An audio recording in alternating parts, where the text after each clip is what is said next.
ಮತ್ತು ನಮ್ಮ ಉಸಿರು ಫೌಂಡೇಶನ್ ಕಡೆಯಿಂದ ನಾಳೆ ನಾಡಿದ್ರೆ ನೀವು ಉಚಿತ ಫ್ರೀ ಇದ್ರೆ ಬಾಮ ನಮ್ಮ ಪೇರೆಂಟ್ಸ್ ನಮ್ಮ ಕಡೆಯಿಂದ ಉಸಿರು ಫೌಂಡೇಶನ್ ಕಡೆಯಿಂದ ಕೂಡ ಅವ್ರಿಗೆ ಸನ್ಮಾನ ನಾವು ಇಟ್ಕೋತೀವಿ, ವಿಶೇಷವಾಗಿ ಸನ್ಮಾನ.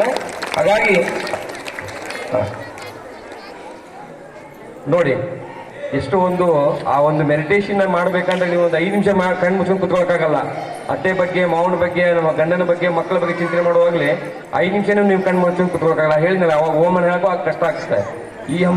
ಈ ದೇಶಕ್ಕೆ ಒಂದು ಮೆಡಿಟೇಷನ್ ಬಗ್ಗೆ ಒಂದು ಫಸ್ಟ್ ಪ್ರೈಸ್ ಫಸ್ಟ್ ಬರ್ತಾ ಇದ್ದಾರೆ ಅಂತಂದ್ರೆ ನಮ್ಗೆ ಬಹಳ ಹೆಮ್ಮೆ ಆಗ್ತದೆ. ನನಗೂ ಕೂಡ ಮೆಡಿಟೇಷನ್ ಮಾಡೋಕ್ಕಾಗಲ್ಲ.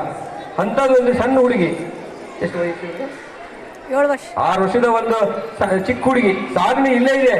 ನೀವು ಬೇರೆ ಊರಿಗೆ ಹೋಗುವಾಗ ಅವಶ್ಯಕತೆ ಇಲ್ಲ. ಮುಳುಗುಂದವರು, ಗದಿನವ್ರು ಎಲ್ಲಿ ಹೋಗೋದು ಅವಶ್ಯಕತೆ ಇಲ್ಲ, ಎಲ್ಲ ಇಲ್ಲೇ ಇದೆ.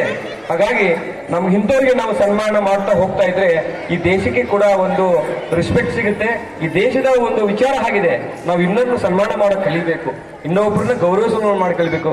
ನಮ್ಮ ಬ್ರಹ್ಮಕುಮಾರಿ ಈಶ್ವರಿ ಒಂದು ವಿಶ್ವವಿದ್ಯಾಲಯವರು ಇಂಥ ಕಾರ್ಯಕ್ರಮ ಮಾಡಿ ತಮಗೂ ಕೂಡ ಈ ನಮ್ಮ ವಿಶೇಷವಾಗಿ ತಮಗೆ ನಾನು ಅಭಿನಂದನೆ ಸಲ್ಲಿಸ್ತಾ ಇದ್ದೇನೆ. ತಮಗೂ ಕೂಡ ಒಳ್ಳೆಯದಾಗಲಿ. ನೀವು ತುಂಬಾ ಕಂಗ್ರಾಚುಲೇಷನ್ ಅಮ್ಮ. ಏನ್ ಹೇಳ್ತಾ ಇದ್ದೀವಿ?